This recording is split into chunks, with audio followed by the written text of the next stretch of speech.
the Japanese archipelago, 20 years in the future. Canine saturation has reached epidemic proportions.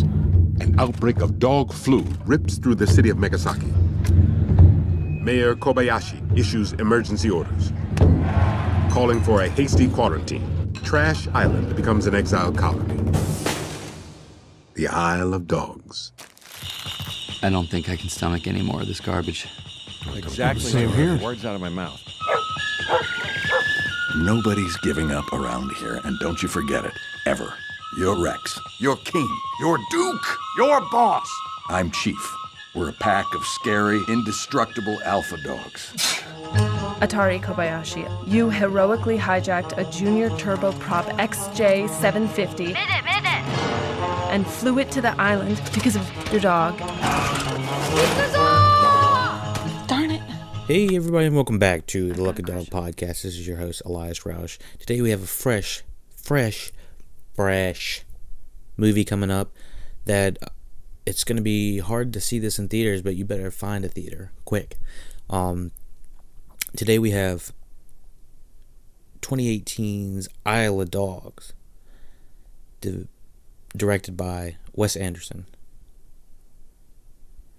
Set in Japan, Isle of Dogs follows a boy's odyssey in search of his lost dog. And to be honest, I think that is an understatement. So this, we'll try to do it spoiler-free before we go into spoilers. Spoiler-free, absolutely, I think you should see this movie. There are some plot elements that might hinder your enjoyment just a slight bit, but I think that really comes down to personal preference, and if you can understand when people are not speaking direct English at you. So you're going to have to use your nonverbals and your social cues to understand what some of these characters are saying. Because this is, I don't think this is a spoiler to say that the first little bit, the 10 seconds in, it shows a sign that says the Japanese people are speaking in their native language. I don't know if I want to talk about that in maybe the spoiler section. Other than that, I think that if you can get over, having to maybe listen to a little bit of Japanese, set aside the political aspects, this is a wonderful movie. It's visually stunning. It's super cinematic. It's without a doubt a Wes Anderson movie. Quick, dry wit humor, kind of in even dire situations at some points. But I thought that it was purely a spectacle. I absolutely loved it. It's probably within my top 10 of the year, just from an animation standpoint. I haven't seen anything from animation this year that's really blown my socks off. So yeah, this is without a doubt one of the coolest stop motion animations and movies in general that I've seen. It's got top-notch talent, people that you recognize, names such as Bryan Cranston, who plays Chief, Edward Norton plays Rex, Bob Balaban plays King, Bill Murray plays Boss, Jeff Goldblum plays Duke. We even have Greta Gerwig, Frances McDormand, even people down to like Scarlett Johansson. Harvey Keitel. It's a stacked cast. It's Tilda Swinton. So many people. Ken Watanabe. Just too many people to name, and it's a stacked cast. Levi Schreiber. I could go all day. Courtney B. Vance. I can't stop enough. There's just too many people that I can go on about. But yeah, there's so many people, and there's also Japanese characters, I believe, that are played by... Oh, no. Well, I was totally wrong. The main Japanese character is Canadian. Still, once again, who knows? Can't get the natives in this. But anyways, I really enjoyed Isle of Dogs. Spoiler free section is over. If you're still here, go see Isle of Dogs. If you don't care about being spoiled, let's jump into the spoiler section. Ooh. That was us splashing into the slow-mo spoiler section. I always get that flip-flop. This is the spoiler section for Isle of Dogs. Okay, so Isle of Dogs. First going in, just the experience for one thing. I love the music. I should have talked about this a little bit more in the spoiler free section, but the music, the colors, the composition, the way the dogs look, the way the texture comes off of the animals, the best parts about this movie aren't necessarily from the plot. Yes, the plot is amazing. It's the dogs get sent to a island essentially because the ruler of the Japanese culture and not too distant future is involved all in cats, and he loves cats, and the dogs have the mange, so you got to get rid of all the dogs. It's kind of like a big metaphor kind of thing, kind of get rid of people out of a country or something like that. It kind of I felt like there was a little bit of relation to like the Holocaust and stuff like that. So that type of thing, you got to get rid of these animals and put them on a separate place, and eventually go to kill them. And it kind of somewhat became more of a business decision. But anyway, the plotting is, I think, spot on. The like the technical aspects, like the music, the stop motion, like I said, the colors, the cinematography, just in the camera design where they decide to shoot, and then the writing, all of it, all hits on like super high levels of movie making, and it's extremely cinematic. It felt fun watching it in a movie theater. I had one guy in my movie theater that would not stop talking, and he literally sounded like he was shoveling the entire bag or bucket of popcorn down his gullet. It was so bad trying to listen to this amazing soundtrack and this music by, I don't know if I know this composer or anything like that. Let me see if I got any composer information. But the music was absolutely stunning. Alexander Desplat, he is also known for Argo and The King's Speech, and also The Queen. I think he was on the soundtrack of The Shape of Water most recently. That's pretty good. I really enjoyed it, and hell, I'd recommend this movie alone just for the music. So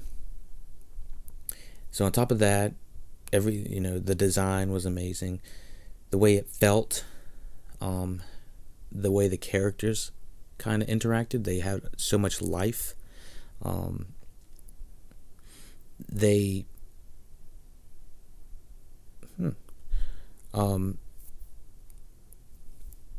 They had 5 writers on this, surprisingly. Wes Anderson, of course, Roman Coppola. What has Roman Coppola done? Okay, Roman Coppola is also a big writer, along with Wes Anderson. He works a lot with Wes Anderson's stuff. Jason Schwartzman. Many people know him as an actor, but he's actually in the writing department as well. Or story by Jason Schwartzman, according to IMDb. And Kichiki Nomura, I'm not really familiar with who that is. But I thought it was spot on. Never seen anything like this. Like, this is a movie that you won't get this experience anywhere else. You won't get it in a TV show. You won't get it. It feels kind of like a theatrical experience, like you're going to a theater. Like not like a movie theater, but like a theater, a play. And hell, it's just a lot of fun. Although they do have a lot of dark undertones in it, and some it just realistic stuff, realism, death and depression and stuff like that. I mean, it's real within it. And I'm trying to think if there's anything else. I like to do first impressions and stuff like that. I kind of did that a little out of order this time, but yeah, you got my impressions, all the good. The bad would probably be the without a doubt, the Japanese subtitling for the character of Frances McDormand was used as a prop for American people to understand what the Japanese propaganda and news was being funneled through. Like, that was the only way we could understand any of the Japanese that was being told. And since there weren't any subtitles underneath or captions or something for us to understand most of the time when they were speaking, we were kind of put in the same place as the dogs. And I understand why the director put us in those shoes, but I'm not sure if we would have had more Japanese representation behind the camera, if that would have come out as the same same product. Do we really want to just assume? I mean, the story pretty much hinges on us not understanding Japanese and the Japanese language, I would assume. And if you did, you would have a completely different experience. Because no joke, this movie is probably 30% in Japanese, and that's a big chunk. I mean, there's not many movies that come out these days where you just don't understand what they're saying and you have to go by the facial expressions. More recently, A Quiet Place would be a great example of movies with not much dialogue, or if there is dialogue, that the majority of the audience, I'm assuming the majority of this audience does not understand Japanese, and I'm assuming that's what Wes Anderson and writers were thinking when they were making this movie as well, because the dogs do not understand Japanese, although they speak English. It's very interesting how they do it. I'm not really sure if I would agree with how it all worked, although it did become a plot device a little bit later in the film. It's kind of a sticky situation, but I don't have anyone on here that has actually seen it. I might have to add on to this podcast, so maybe check back in sometime soon. I'll try to get someone of the culture that would be able to either tell us what the heck we missed, or if we are even in the ballpark. Like, should we be offended that the dogs can't understand it, and that we're kind of being put in the same position as the dogs? Or I don't know if offended is the right word, but it's definitely putting the majority of the Japanese people in a light where they don't understand English, or we don't understand. There's like kind of a barrier being put in between, and I felt a little weird kind of backing behind the Greta Gerwig character. She was kind of like she was from Ohio, and she was kind of the quote unquote white savior in the movie a little bit. I mean, definitely the Japanese kid was. I think maybe his name was Atari or something like that. It's the dictator's son, Atari, played by Koyu Rankin. That was the kid from Canada I was discussing about earlier. He did a great job voice acting. I just have not a damn idea I have no idea what he said. No one does, unless you speak Japanese or his language, whatever it was. Because Wes Anderson clearly doesn't want us to know I don't know. I certainly have no idea. There were a couple times there were English subtitlings underneath what the Japanese characters were saying, but like, I don't know, maybe once or twice, and I can count on my hands how many times, as opposed to how many interactions you're hearing between two people that are speaking Japanese, and we just have to go by their facial expressions to see what they're saying. So yeah, I understand where they tried to put us. I'm not sure if it's tone deaf, and I'm not really sure where it kind of lands on the spectrum. But if, let's say that it's not offensive, then yes, I think that it was a really successful movie. I don't know, maybe you should have had a couple Japanese characters play dogs, and then a couple Japanese characters or diverse characters playing the Japanese characters. I don't know how you're supposed to sort that. It's got to be difficult in the casting room, and that's why I'm certainly most not the individual that is picking these out, making these rules. But I can tell you that we're the ones casting and watching and reviewing and just understanding how this how the formatting of all movies work. If something bothers you, then kind of dissect it and understand why, and maybe do we fully understand it. So yeah, we basically have a really interesting movie that looks phenomenal, sounds phenomenal, is a great theatrical experience. I think it has a strong ending. I think that's the best thing. I never really felt bored through it, and that was something I really enjoyed. I always felt like I was kind of going on a little mission, and it reminded me kind of like an adult life, Secret Life of Pets. Like that movie was really clever and creative most of the time, although it did get a little silly, and it was for kids, and clearly it was for kids. This is for adults and maybe teens or something like that, but they're blunt and they're real, and it doesn't feel like they're ever really talking down to people or the audience. So yeah, it's an incredibly complex movie, mostly because of just all the great elements that go into it. It's not very difficult. It's not difficult to understand, from a narrative setting. But I just really enjoyed it. I'm really glad I'm getting to podcast it right now, and so spreading the word and whatnot. Hopefully all these actors can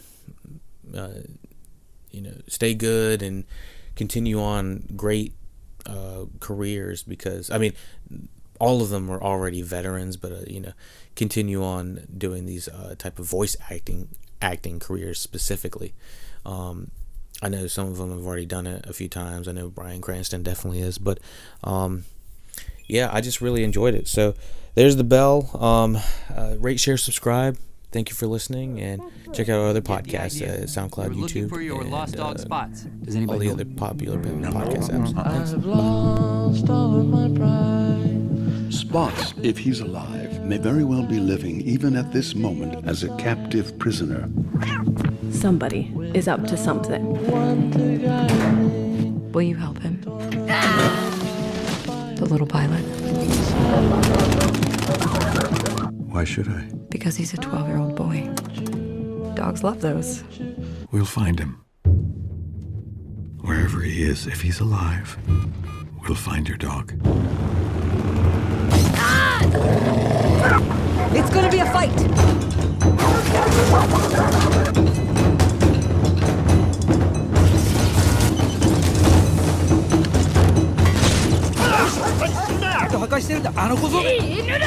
I wish somebody spoke his language.